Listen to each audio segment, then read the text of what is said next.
कोई भी शारीरिक काम चेष्टा ना होने पर भी शरीर से जो वीर्यपात होता है क्यों निकलता है जब उसकी कोई क्रिया नहीं, उसे कैसे रोका जा सकता है? जो उन्होंने बताया था, वीर्य दो तरह से निकलता है।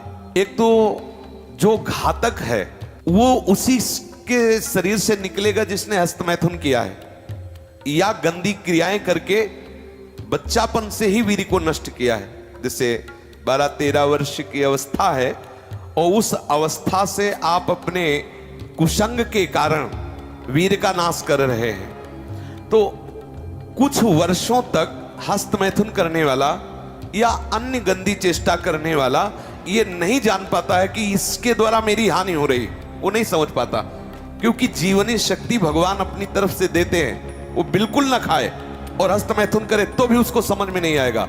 कुछ समय के बाद जब उसकी स्थायी जीवनी शक्ति से क्षीण होना प्रारंभ हो जाएगा, तब उसे वो लक्षण जो हस्तमैथुन करने से नाश ऐसे उस प्रसंग में बताया गया, वो लक्षण उसके जीवन में उत्पन्न होने लगते हैं। अब यदि वो किसी संग के प्रभाव से हस्तमैथुन बंद कर देता है तो उसका वीर्यपात होगा। अगर वो 3 दिन में वीर्यपात करता रहा है तो 3 दिन में वीर्यपात होगा, पक्का होगा, क्योंकि उसका अभ्यास बन गया है। 2 तरह का ये वीर्यपात माना जाता है। एक, जैसे आप ठीक दिनचर्या से चल रहे हैं, आपका खान पान संयम सब ठीक। पहली बात तो ये है कि जिसने कभी हस्तमैथुन आदि के द्वारा वीर्यपात किया ही नहीं, उसका असली वीर्य कभी वीर्यपात होगा ही नहीं। बात पक्की समझ लेना, ये जीवन के अनुभव की बात करें हैं, इसमें मतलब क्यों में लगाने की जरूरत नहीं, आप खुद देख लीजिएगा। यदि आपने कभी हस्तमैथुन नहीं किया, कभी किसी भी तरह से जनेंद्री का घर्षण करके वीर्यपात नहीं किया, तो आपकी वो संतानोत्पत्ति की क्षमता वाला जो वास्तविक वीर्य है वो स्वाभाविक निकल ही नहीं सकता। यदि आपने मार्ग दे दिया है फिर उसके निकलने का मार्ग हो गया है। तो एक होता है, परमहंस जी ने बताया कि एक होता है कि आप सो रहे हैं और आपको बिल्कुल पता नहीं, मतलब बिल्कुल कोई काम का संकल्प नहीं, कोई क्रीड़ा नहीं, और आप जगे, आपको ऐसा लगा कि वीर्यपात हो गया, वो दोष नहीं है। जैसे जब हम गुड़ बनाते हैं तो उसमें गंदा फेन निकलता है ऊपर, पतोई कहते हैं गांव में।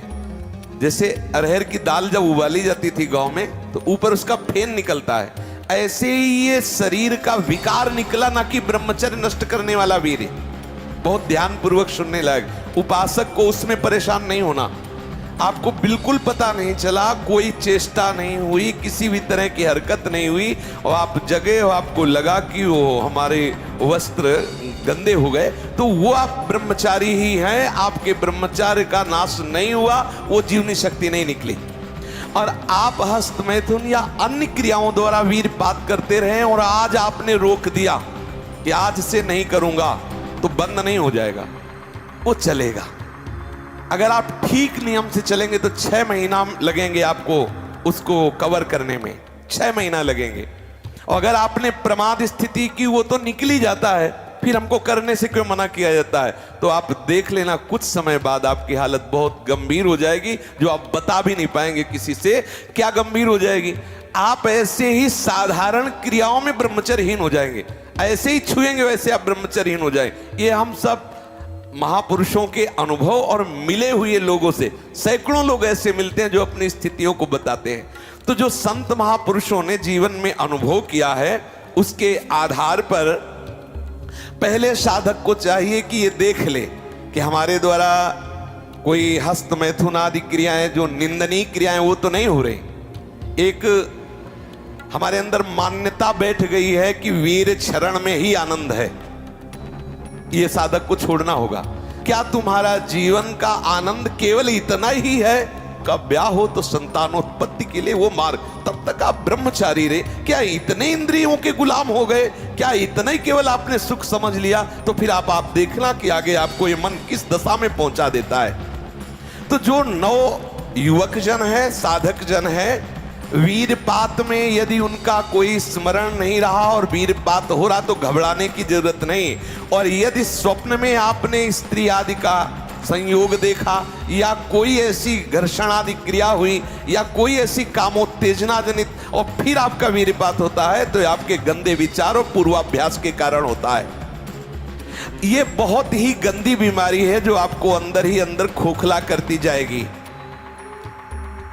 ये जो शुक्रपात, वीरपात, वीर स्खलन, स्वप्न दोष जिसे कहा जाता है, ये दैहिकी वीरपात और व्याधिकी वीरपात। दैहिकी वीरपात जो स्वाभाविक हो जाता है, उसमें बिल्कुल आपकी हानि नहीं, कोई दोष नहीं। और जो ये व्याधिकी वीरपात है, ये बहुत हानिकारक है, ये आपके जीवनी शक्ति को नष्ट कर देने वाला है, इसलिए इससे सावधान रहें।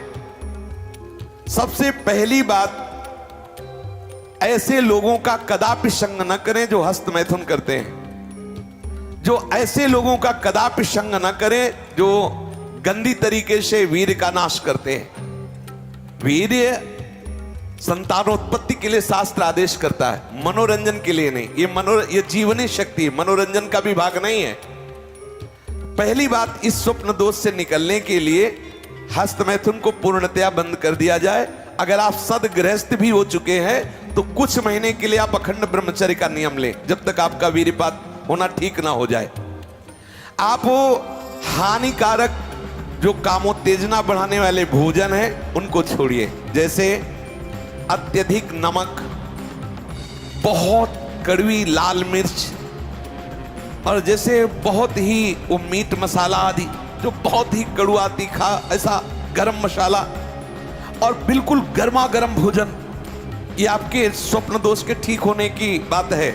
यदि आप स्वप्न दोष से बचना चाहते हैं तो अत्यधिक नमक, बहुत कड़वी मिर्च, बहुत ही वो उष्ण गर्मा गर्म भोजन, बहुत गर्म मसाले से बना हुआ भोजन, और अत्यंत खट्टी चटनी, जैसे इमली की है, कच्चे आम की चटनी है, और मांस। ये जो लोग कहते हैं कि मांस ताकतवर होता है, तुम्हारी चर्बी बढ़ा देगा, ताकत नहीं, ताकत